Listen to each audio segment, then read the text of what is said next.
கடவுள் இல்லைன்னு சொல்லுவாங்க. ஆனால் அறிவியல் சயின்ஸ் என்ன சொல்லுதுன்னா பிளானட்ஸ், கேலக்ஸி இது எல்லாம் உண்மை. பஞ்சபூதம் நீர், நிலம், நெருப்பு, காற்று, ஆகாயம் இது எல்லாம் இருக்கிறது உண்மை அப்படின்றது சயின்ஸ் சொல்லுது. ஆனால் கடவுள் இல்லை அப்படின்னு சொல்லுவாங்க. ஆனால் கடவுள் இல்லைன்னு சொல்கிறவங்களுக்கும் அந்த நவக்கிரகம் நன்மை செய்யுது.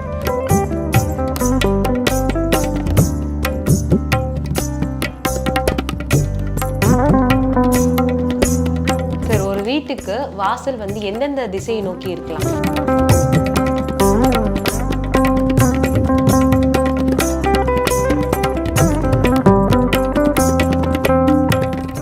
ஒரு குழந்தை பிறக்கிறது, இந்த ஜனனம் ஆகிறது, ஒரு குழந்தை ஜனனமாகும். அந்த குழந்தை ஜனனம் ஆகும்போது இந்த பூமிக்கு அந்த குழந்தைய யார் அழைப்பா?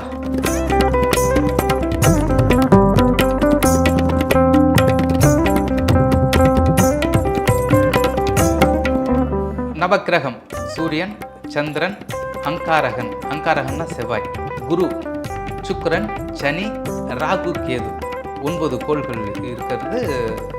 சாயா கிரகமாக சயின்ஸ் சொல்லுது, ராகுவும் கேதுவும். அதே மாதிரி தான்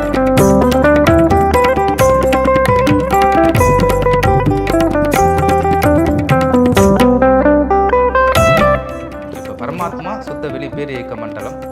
இப்போ நம்ம உடம்புக்குள்ளே இருக்கிறது ஜீவாத்மான்னு சொல்லுவோம். அந்த ஜீவாத்மா அப்படின்றது ஒரு லயத்தில் நிற்கணும் அப்படின்னா அதுக்கு தேவையான மந்திரங்கள்.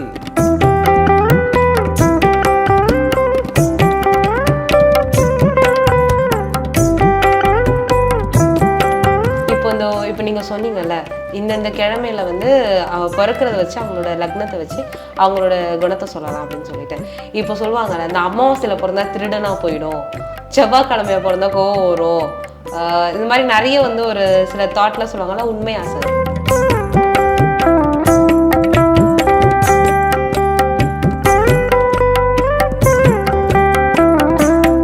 இந்த மாதிரி வச்சா, இந்த மாதிரி இருந்தால் இதுக்கு பேர் சின் முத்திரைன்னு பேர். இந்த மாதிரி உட்காந்துட்டு நல்லா நம்மளுடைய அந்த பேக் போன், அதாவது நடுமுதுகு எலும்பை நல்லா நேராக அப்படி நிறுத்தி இந்த மாதிரி தான் இருக்கணும். இதுதான் பொசிஷன், தியானம் பண்ணுற பொசிஷன் இதுதான். இந்த மாதிரி அமர்ந்து நம்ம என்ன நினைத்து நம் தியானம் செய்கிறோமோ நாம் அதுவாக மாறுகிறோம்.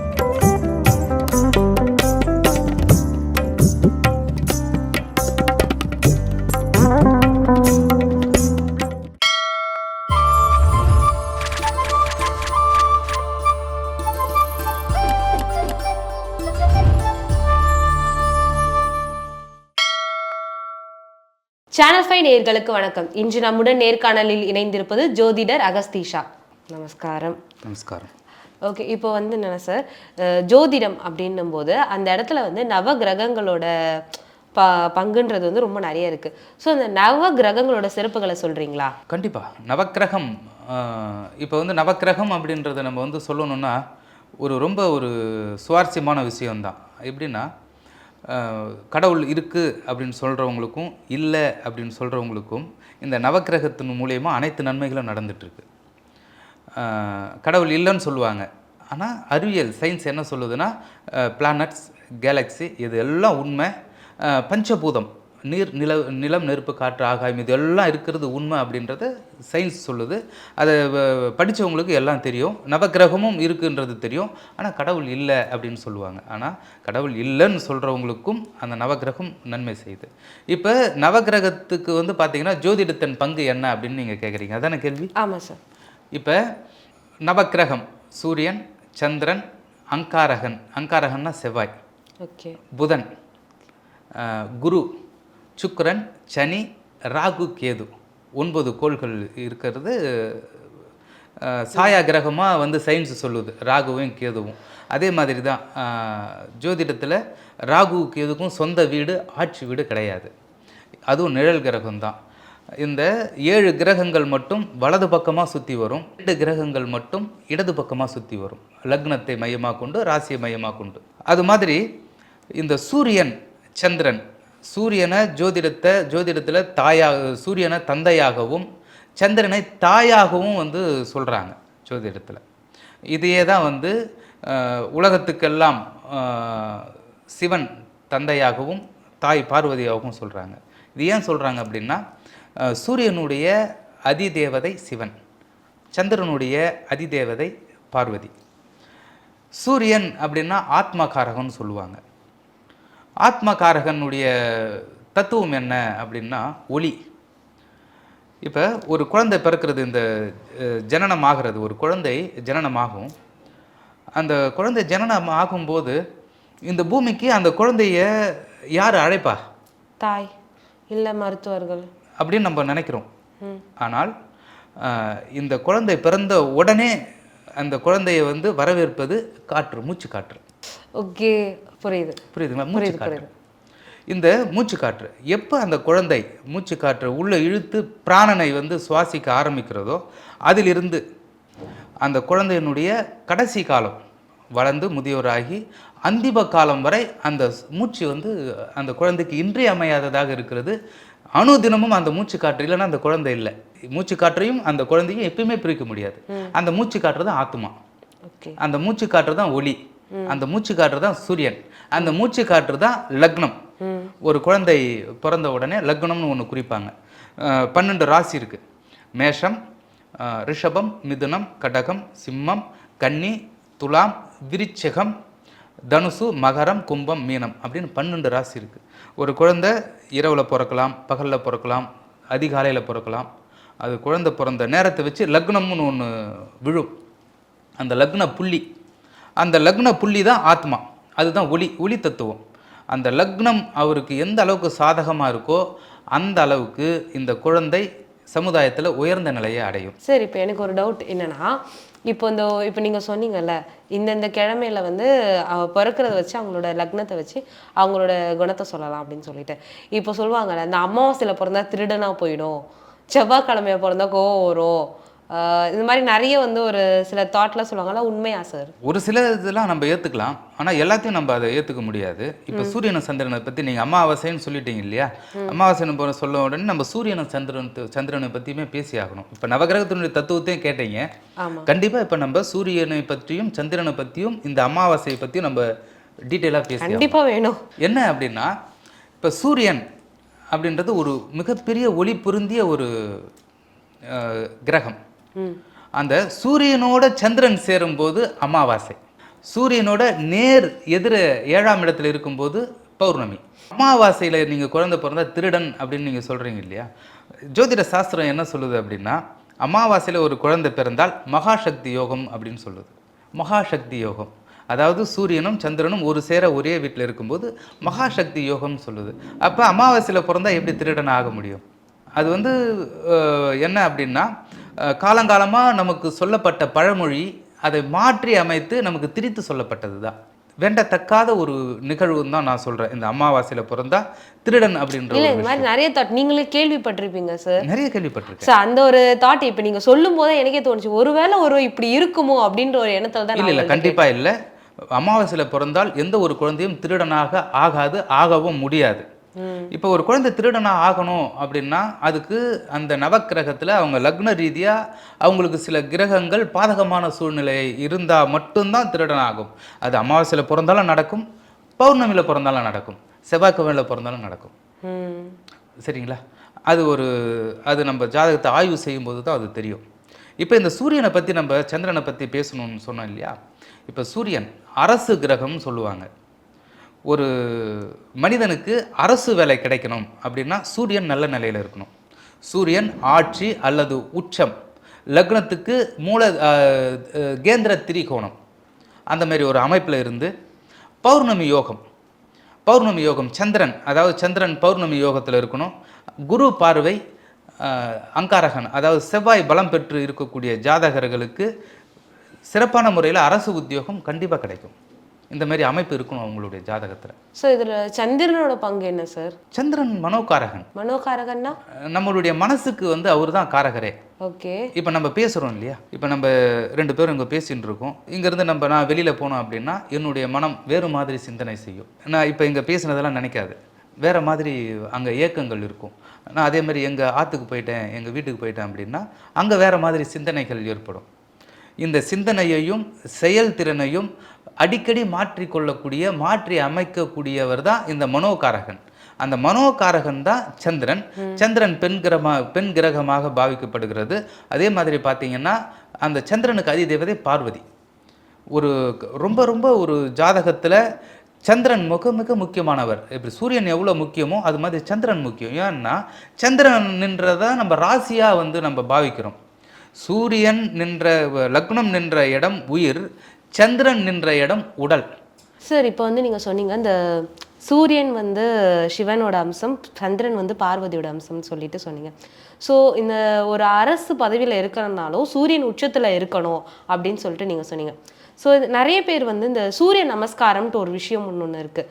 அதை பண்ணுறதை வந்து இப்போ நிறைய பேர் மறந்துட்டாங்க. அது பண்ணுறதால பண்ணாமல் இருக்கிறதால நிறைய நோய்கள்லாம் வருது. ஸோ அந்த சூரிய நமஸ்காரத்தோட நன்மைகளை பற்றி கொஞ்சம் சொல்கிறீங்களா? அதாவது இப்போ நீங்கள் கேட்குறது வந்து யோகாவை பற்றி கேட்குறீங்க, யோகா தத்துவம். இப்போ ஒரு மனிதனுக்கு ஒரு நாளைக்கு 26,000 முறை சுவாசம் நடக்கிறது. உள்ளேயும் வெளியேயும் சுவாசம் நடந்து கொண்டே இருக்கும். அது எந்த விதத்துலையும் மாறுறதுக்கு வாய்ப்பே கிடையாது. இப்போ நடக்கும்போது ஒரு விதமான சுவாசம் இருக்கும், வேகமாக பேசும்போது ஒரு விதமான சுவாசம் இருக்கும். ஒருத்தருக்கு வந்து கோபமாக பேசுகிறாங்க, ஒரு இடத்த சண்டை போட்டுக்கிறாங்க, அவங்களுக்கு வந்து இன்னும் ப்ரீத்திங் இன்னும் வேகமாக இருக்கும். அப்படி இந்த மாதிரி பண்ணும்போது இந்த நம்மளுடைய சுவாசம் வந்து நிறைய நஷ்டமாகும், இந்த சுவாசம் விரயமாகும். அந்த சுவாசம் விரயமாகும்போது நம்மளுடைய உடம்பில் இருக்கக்கூடிய அத்துணை நாடி நரம்புகளுக்கும் சேதாரம் ஏற்படும், உள் உறுப்புகள் வரை சேதாரம் ஏற்படும். அதனால தான் அந்த காலத்தில் வந்து பெரியவங்களாம் கோபப்படக்கூடாது, ஆக்ரோஷப்படக்கூடாது, வேகப்படக்கூடாதுன்னு நமக்கெல்லாம் சொல்லி தருவாங்க. இந்த மாதிரி அமைப்பில் இதே சித்தர்கள் நமக்கு நிறைய விஷயத்த சொல்லியிருக்காங்க. யோகா ஆசனம்னு சொல்லியிருக்காங்க. இப்போ யோகா ஆசனம் வந்து பார்த்திங்க அப்படின்னாக்கா 2 விதமாக இருக்குது. ஒன்று ராஜயோகம், இன்னொன்று ஹட யோகம்னு சொல்லுவாங்க, பதஞ்சலி மகரிஷி யோகம்னு சொல்லுவாங்க. இப்போ ஹட யோகம் அப்படின்றது வந்து பார்த்திங்கன்னா ரொம்ப கடினமான முறையில் வந்து அதை பயிற்சி பண்ணுவாங்க. ராஜயோகம் என்பது ஒரு எளிமையான முறையில் பயிற்சிகள் இருக்கும். இப்போ நம்ம லௌகிக வாழ்க்கையில் இருக்கிறோம் அப்படின்னா கண்டிப்பாக ராஜயோகத்தை பண்ணணும். இப்போ ராஜயோகத்தில் வந்து பண்ணும்போது நிறைய ஆசனங்கள் இருக்குது, ஆயிரக்கணக்கான ஆசனங்கள் இருக்குது. 83,000 ஆசனங்கள் இருந்ததாகவும், ஒரு 1000 ஆசனங்களுக்கு ஒரு ஆசனம் அப்படின்ற ஒரு முறையில் 83 ஆசனங்கள் நமக்கெல்லாம் கொடுத்துருக்கிறதாகவும் இந்த சித்தர்கள் முறையில் சொல்லப்படுறது. அது மாதிரி இந்த ஆசன பயிற்சியில் வந்து சூரிய நமஸ்காரம் அப்படின்னு ஒரு 12 ஸ்டெப் இருக்குது. அந்த 12 ஸ்டெப்பு அந்த சூரிய நமஸ்காரம் பண்ணும்போது நமக்கு வந்து அது ஆக்சிஜன் லெவல், அதாவது நம்மளுடைய உறுப்புகள் அனைத்தும் நல்ல முறையில் செயல்படும். அடுத்தது நம்மளுடைய மனம், இப்போ சந்திரன் மனோகாரகன் இல்லையா, அந்த மனம் ஒரே புள்ளியில் நமக்கு செயல்படும். நம்மளுடைய மன சிதைவு ஏற்படாது, கவனக்குறைவுகள் ஏற்படாது, ஞாபக மறதி ஏற்படாது. இது எல்லாமே நமக்கு வந்து ஒரு ஆக்டிவேஷன், ஒரு ஊக்குவிப்பு. அதாவது அன்றைய தினம் ஒரு 24 மணி நேரம் நம்ம உடல் சுறுசுறுப்பாகவும் புத்துணர்வாகவும் இருக்கக்கூடிய ஒரு நிலையில் தான் இந்த சூரிய நமஸ்காரம் இருக்கிறது.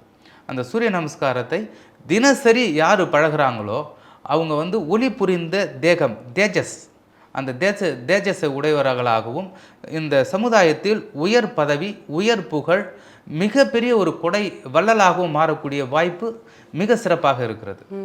இந்த யோகாவை வந்து அனுதினமும் வந்து பண்ணணும். சார் இப்போ வந்து மெடிடேஷன் பண்ணுவாங்கல்ல, அதே சூரியனை நோக்கி மெடிடேஷன் பண்ணுவாங்க. ஸோ இப்போ நான் வந்து ரீசெண்ட் டைமில் ஆன்லைன்லாம் பார்த்துட்ருக்கேன். ஸோ அது முத்திரைகள்லாம் வச்சு மெடிடேஷன் பண்ண இந்த விதமான பலன்கள் இருக்குது. ஸோ அது just like of acupuncture method அப்படின்னு சொல்லிட்டு சொல்கிறாங்க. அது உண்மையா பொய்யா? அதாவது இப்போ இதுக்கு வந்து நான் என்ன சொல்லணும் அப்படின்னா, இப்படி வச்ச ஒரு இல்லை புரியுது, நான் சொல்கிறேன். அதாவது எப்படின்னா, யோகம் அப்படின்னு நம்ம சொல்லுவோம். இப்போ ஒரு மனுஷனுக்கு நல்ல யோகம் இருக்குப்பா, அந்த மனுஷன் யோகமாக இருக்கிறதுனால அவருக்கு சிறந்த குடும்பம் அமைஞ்சிடுத்து, சிறந்த லௌகிக வாழ்க்கையில் நல்ல ஒரு தொழில் பண்ணுறார், ஒரு உத்தியோகம் செய்கிறார், இவருக்கு நல்ல யோகம் அப்படின்னு வந்து சொல்லுவாங்க. இப்போ சம்ஸ்கிருதத்தில், அதாவது வடமொழி சொல்ல என்ன சொல்லுவாங்க அப்படின்னா, யோகம் என்பது இணைதல் அப்படின்றது ஒரு பொருள். இப்போ ஒரு ஜாதகத்தில் சூரியனும் சந்திரனும் சேர்ந்தால் அமாவாசை யோகம், குருவும் சந்திரனும் சேர்ந்திருந்தால் குரு சந்திர யோகம், குருவும் செவ்வாயும் சேர்ந்திருந்தால் குரு மங்கள யோகம். இந்த இணைதலுக்கு இவ்வளோ. அதேமாதிரி சூரியனும் புதனும் சேர்ந்திருந்தால் புதாதித்ய யோகம். இந்த மாதிரி நிறைய யோகங்கள் இருக்குது. இந்த மாதிரி நீங்கள் முத்திரையில் கேட்குறீங்க என்ன அப்படின்னா, இந்த மாதிரி வச்சா இந்த மாதிரி இருந்தால் இதுக்கு பேர் வந்து சின் முத்திரைன்னு பேர். இப்போ சின் முத்திரை இந்த மாதிரி நம்ம கையை வச்சுக்கணும், இந்த மாதிரி தான் இருக்கணும். இதுதான் சின் முத்திரையினுடைய அமைப்பு, பொசிஷன். இந்த மாதிரி உட்காந்துட்டு நல்ல நம்மளுடைய அந்த பேக் போன், அதாவது நடுமுது எலும்பை நல்லா நேராக அப்படி நிறுத்தி இந்த மாதிரி தான் இருக்கணும். இதுதான் பொசிஷன், தியானம் பண்ணுற பொசிஷன் இதுதான். இந்த மாதிரி அமர்ந்து நம்ம என்ன நினைத்து நம் தியானம் செய்கிறோமோ நாம் அதுவாக மாறுகிறோம். புரியுதுங்களா? நாம் என்ன நினைத்து தியானம் செய்கிறோமோ அதுவாக மாறுகிறோம். இதுக்கு பேர் வந்து சின்முத்ரா. இந்த சின்முத்ராவினுடைய தாத்பரியம், இதனுடைய பலன் என்ன அப்படின்னா, நமக்கு ஞானத்தை கொடுக்கக்கூடியது. இதை வந்து பெருசாக சித்தர்கள் மட்டுமே, அதாவது நம்ம சித்தி ஆகணும், இந்த லௌகிக வாழ்க்கையில் இருந்து நம்முடைய அந்த பயணம் மறு ஜென்ம, அதாவது மறுபிறப்பில்லாத பயணமாகவும் இறைநிலையை, அதாவது இந்த பிரபஞ்சத்தை, இந்த தூய பரம்பொருளை அடையணும் அப்படின்னு விரும்புகிறவங்க இந்த சின்முத்திரையை வச்சு தியானம் செய்யலாம். ஸோ இந்த உடலுக்குள்ளே இருக்க நோய்களை தீர்க்கறதுக்கும் இந்த யோகா அப்படி இந்த மெடிடேஷன் அப்படின்றது வந்து உதவும். அப்படி மெடிடேஷன் உதவும், முத்திரையும் உதவும். அது இப்போ வந்து எனக்கு வந்து எனக்கு உள்ளுக்குள்ள ஒரு பிரச்சனை இருக்கு, நெஞ்சு வலியோ வயிறு வலியோ ஏதோ ஒரு வலி இருக்கட்டும், அதுக்கு ஏதாவது முத்திரை பிராணமுத்ரான்னு ஒன்று இருக்கு. அது எப்படி வைக்கிறது? பிராணமுத்ரா அப்படின்னா இதுதான் வந்து பார்த்தீங்க அப்படின்னாக்கா, இது வந்து வாயு முத்ரான்னு பேர் இதுக்கு. இந்த மாதிரி வச்சுக்கணும். இந்த மாதிரி வச்சுட்டு நம்ம வந்து பண்ணும்போது இது வாயு முத்ரா அப்படின்னு இதுக்கு பேர். இதையே நம்ம இப்படி வச்சு பண்ணோம் அப்படின்னா இதுக்கு வந்து பார்த்தீங்க அப்படின்னாக்கா இதுதான் வாயு முத்ரா. இது வந்து ரொம்ப சிறப்பான முறையில் நம்ம பண்ணும்போது நம்மளுடைய அந்த உள் ஓட்டங்கள், அந்த உள்ளே இருக்கக்கூடிய அந்த சரியில்லாத அந்த காற்று ஓட்டம் அது சீர்பெறும். இதுக்கு பேர் வாயு முத்ரா. என்னுடைய எதிர்மறை எண்ணங்களை மாற்றத்துக்கு அதுக்கு வந்து சின்முத்ரா தான். அதுக்கு எல்லாத்துக்குமே சின்முத்ரா தான். It's very powerful. இதுதான் வெரி பவர்ஃபுல். ஓகே, இப்போ இந்த எல்லா கைகளும் மடக்கி வச்சு இப்படி வைக்கிறாங்களே, அது பேர் என்ன சார்? அது வந்து பார்த்தீங்க அப்படின்னாக்கா இது வந்து முஷ்டி முத்ரான்னு சொல்லுவாங்க அதை. ஆனால் இதில் அந்த அளவுக்கு பெருசாக சொல்ல முடியாது. இதெல்லாம் வந்து யோகா பண்ணும்போது இது வந்து உதவும். வஜ்ராசனத்தில் வஜ்ரமுத்ரா அப்படி பண்ணும்போது இது உதவும். இது தனி டாபிக். அதாவது வந்து இப்போ நீங்கள் வந்து உள் எழுச்சி, அதாவது உள்ளுக்குள்ளே எதிர்மறை எண்ணங்கள்லாம் சரியாகணும்னா அதுக்கு 2 முத்திரையை நான் சொல்கிறேன். அதாவது பார்த்தீங்க அப்படின்னாக்கா இந்த முத்திரையினுடைய பேர் அப்படின்னா இது வந்து யோனி முத்ரான்னு சொல்லுவாங்க. இந்த முத்திரையை இந்த மாதிரி வச்சுக்கிட்டு இந்த இடத்த வச்சு நம்ம வந்து தபம் பண்ணும்போது நம்மளுடைய எதிர்மறை எண்ணங்கள்லாம் நமக்கு சரியாகும். கண்டிப்பாக ட்ரைனிங் வேணும்.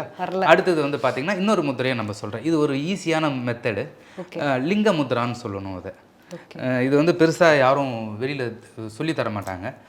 இப்போ சொல்கிறதுனால ஒன்றும் பெருசாகவும் பாதிப்பு வரப்போகிறதில்ல. இதை சரிவர செய்யும்போது நமக்கு மேன்மை இருக்கும். இதை பார்க்குறவங்க அத்தனை பேருமே என்ன பண்ணணும் அப்படின்னா இதை சரி விகிதமாக செய்யணும். இப்போ சொல்கிறது ஒரு பெரிய விஷயம் இல்லை. நமக்கு ஒரு விஷயம் எளிமையாக கிடைச்சிடுச்சு அப்படின்னா அதை நம்ம உதாசீனப்படுத்துவோம். ஆனால் இது வந்து பார்த்திங்கன்னா லிங்க முத்ரான்னு ஒன்று இருக்குது. இந்த லிங்க முத்ரா நம்ம பண்ணும்போது இது ஒரு எளிமையான முத்ரா. இது இந்த மாதிரி வச்சுக்கலாம். இந்த மாதிரி வச்சு நம்ம பண்ணோம் அப்படின்னா இந்த இடத்த கரெக்டாக வச்சு பண்ணால் இது பேர் லிங்க முத்ரான்னு பேர். இதை இன்னொரு வகையிலும் பண்ணலாம். இந்த மாதிரியும் வச்சு பண்ணலாம். இது 2 விதத்துலையும் பண்ணலாம். இந்த மாதிரி வச்சு பண்ணுறது ஆண்கள் பண்ணுறது ரொம்ப விசேஷம். இந்த மாதிரி வச்சு பண்ணுறது பெண்கள் பண்ணுறது விசேஷம்.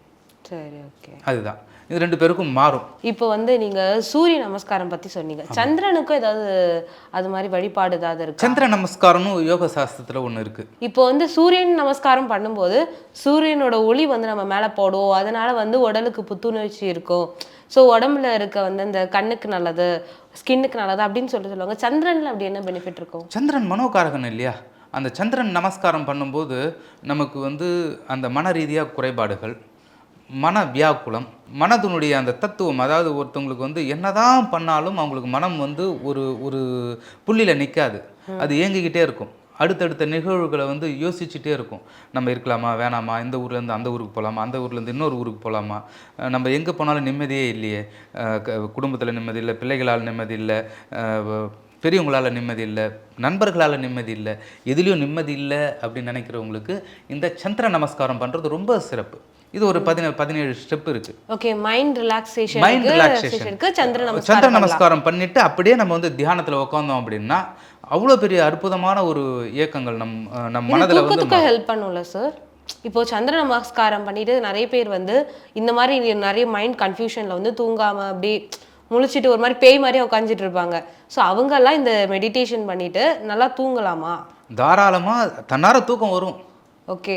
தன்னார அவங்களுக்கு அந்த இயல்பு நிலையை வந்து அவங்களுடைய அந்த ஒரு குரூரம் கோபத்தை தவிர்த்து ஒரு சாந்த மனநிலையை கொடுத்து தன்னார தூங்க வச்சிரும். சார் அப்போது எனக்கு இன்னொரு என்னென்னா, இந்த கையில் வந்து துளசி மாலை இல்லை நவமணி மாலை இதெல்லாம் வந்து எண்ணிட்டு வந்து அந்த மெடிடேஷன் பண்ணுறாங்க பார்த்தீங்களா?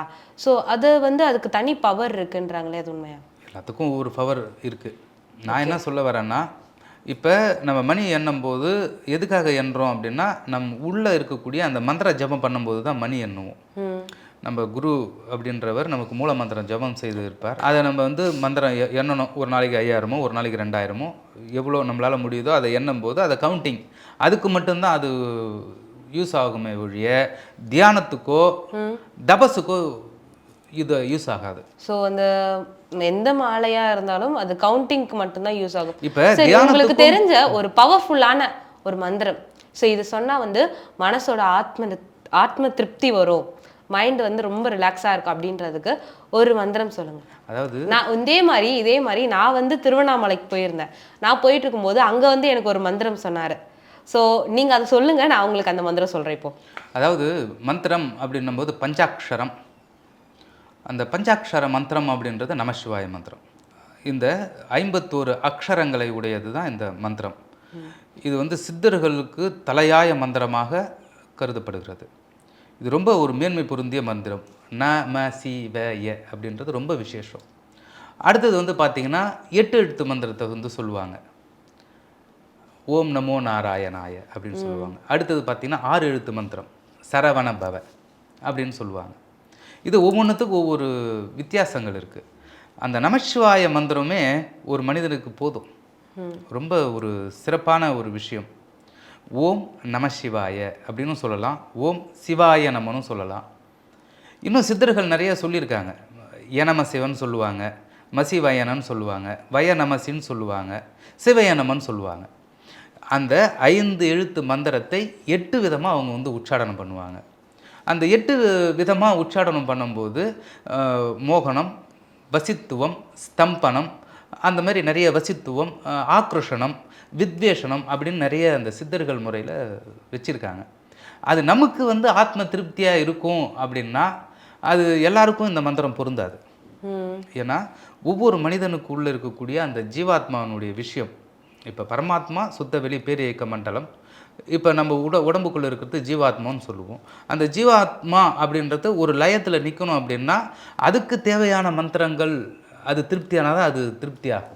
அது வந்து எல்லாருக்கும் ஒரே மந்திரம் திருப்தி ஆகாது. எனக்கு சொல்லும்போது என்னன்னா, நீ எந்த மந்திரமும் சொல்ல தேவையில்ல, ஓம் இந்த ஒரு வார்த்தையை சொன்னா போதும். அது வந்து பிரணவ மந்திரம். அது பிரணவ அது வந்து இந்த அண்டத்தோட மந்திரமே வந்து அதுதான். இந்த பூமியோட ஆட்கள் இல்லாத தண்ணி, ஆகாயம், சூரியன், நிலா, நட்சத்திரம் எந்த இடத்துக்கு போய் இல்லாத இடத்துல நீ போய் நின்னாலும் அந்த ஓம் அப்படின்ற ஒரு பிரணவம் கேட்டுட்டே இருக்கும். அந்த பிரணவ மந்திரத்தை நீ சொல்லும்போது அந்த இடத்துல நீ சிவனையும் வழிபட்ட மாதிரி, மகாவிஷ்ணுவையும் வழிபட்ட மாதிரி, முருகனையும் வழிபட்ட மாதிரி, அம்பாளையும் வழிபட்ட மாதிரி, எல்லா சாமியும் வழிபட்ட மாதிரி அப்படின்னு சொல்லிட்டு என்கிட்ட வந்து ஒருத்தர் சொன்னார், நீ ஜபிக்கிறதா இருந்தா, மெடிடேஷன் பண்ணுறதா இருந்தா எந்தையும் சொல்லாத, ஓம் அந்த மட்டும் சொல்லு அப்படின்னாங்க. அது சொல்லும்போது நான் ஃபீல் பண்ணேன். எனக்குள்ளே வந்து அந்த ஒரு மைண்ட் ரிலாக்ஸேஷன் வந்த மாதிரி எனக்கு ஒரு ஃபீல் ஆச்சு. ஸோ அது நான் அப்போ பண்ணது. ஸோ அதுக்காக அது சொன்ன விஷயம் கரெக்டு தான். ஆனால் ஓம் அப்படின்ற மந்திரத்தினுடைய விஷயம் வந்து நம்ம பிரணவ மந்திரத்தை வந்து நம்ம தெளிவாக புரிஞ்சுக்கணும். இப்போ ஆ உ இம் ஓம் அந்த அந்த மெய்ப்பொருள், அதாவது ஓர் எழுத்து மந்திரம்னு சொல்லுவாங்க. அதை இதே வந்து நம்ம ஔவையார் அப்படின்ற ஒரு மிகப்பெரிய ஒரு முருகனுடைய அந்த அடியார் ஔவையார் அவங்களே வந்து சொல்லியிருக்காங்க. ரொம்ப ஒரு அற்புதமான இந்த மந்திரத்தை பற்றி சொல்லியிருப்பாங்க. ரொம்ப ஒரு சிறப்பு வாய்ந்த ஒரு மந்திரம். விநாயகர் அகவலில் வரும். அது ஒரு ஓம் அப்படின்னா ஆ உ இம். அந்த ஆ உ இம்மை எப்படி சொல்லணும் அப்படின்னா, அது வந்து அந்த நம்ம யோகாவில் பிராமி அப்படின்ற ஒரு பயிற்சி இருக்குது, மூச்சு பயிற்சி. அந்த பிராமரி பயிற்சியில் தான் இந்த ஓம் அப்படின்ற ஒரு விஷயத்தையே சொல்லணும் அப்படின்னு சொல்லியிருக்காங்க. அது அப்போ அதுமாரி சொல்லும்போது தான் உங்களுக்கு ரொம்ப அது சித்தி ஆகும். ஓம் அப்படின்ற ஒரு மந்திரத்தை நம் சுவாசத்தோடு கலக்கணும். அப்படி சுவாசத்தோடு கலக்கும்போது தான் அது ஒரு மிகப்பெரிய ஒரு தாத்பரியமாக மந்திரமாக மாறும். அது மந்திரமாக மாறுறதை விட உங்கள் பேர் மந்திரமாக மாறிடும். உங்கள் பேர் மந்திரமாக மாறிடும். ஓகே. இப்போ மந்திரம் நம்ம தனியாக நமசிவாயன்னு சொல்கிறோம், சரவண பவன் சொல்கிறோம், ஓம் நமோ நாராயணான்னு சொல்கிறோம். எவ்வளோ மந்திரங்கள், சப்தகோடி மந்திரங்கள், நிறைய விஷயங்கள் இருக்குது. ஆனால் ஓம் என்ற மந்திரத்தை நம் சுவாசத்தோடு கலக்கும்போது நம் பெயரே மந்திரமாக மாறக்கூடிய தன்மை வந்துடும். அந்த ஓம்ன்ற வார்த்தைக்கு அவ்வளோ மகத்துவம் இருக்கு. மிக பிரணவ மந்திரம் தானே இந்த ஓம் அப்படின்ற ஒரு பிரணவ மந்திரத்தை. பிரணவ மந்திரத்துக்கு விளக்கம் சிவபெருமான் முருகன் கிட்ட தானே கேட்கிறார். பிரணவ மந்திரத்தோட விளக்கம் என்ன அப்படின்ட்டு கேட்கிறார். முருகன் தானே அவருக்கு சொல்றார். நம்மளுடைய புராணத்திலே அப்படி இருக்கு இல்லையா? அந்த ஓம் அப்படின்ற ஒரு உட்பொருள், மெய்ப்பொருள், அது ஒரு மெய்ப்பொருள் தான் சொல்லணும். ரொம்ப ஒரு சிறப்பாக வாய்ந்த ஒரு மந்திரம் ஓம். சரி சார், எண்கணிதம், ஜாதகம், ஜோசியம், கிரக பலன்கள், சூரியன், சந்திரன் பற்றி எங்களுக்கு தெளிவான கருத்துக்களை பகிர்ந்துக்கிட்டதுக்கு ரொம்ப நன்றி சார். ஸ்ரீ குருவே நமஹ.